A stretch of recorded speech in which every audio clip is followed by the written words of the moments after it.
Hivi ni kwamba mke wa Mkubwa Fella anatafuta kiki, anatafuta umaarufu kupitia matatizo ya mume wake au ni nini?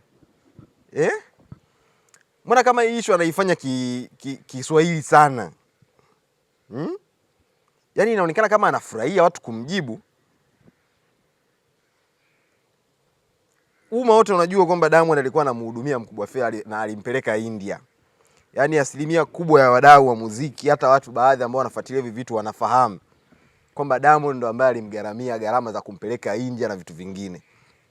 Sasa ni kwa nini sasa hivi asitishe kufanya hicho kitu? Ili hali hawana tatizo lolote na Mkubwa Fella. Na kwa nini huyu mwanamke aonekane anafurahia, ni aonekane anafurahi watu wanavyomjibu? Hivi unajua toka Diamond awe star, miongoni mwa vitu ambavyo 90% ya Watanzania wamekuwa upande wake ni kwenye hili. Yaani hili tukio 1% kubwa ya watu wamekuwa upande wa Diamond, tofauti na matukio mengine mengi ambayo yanatokea kwa Diamond wanamuhusu.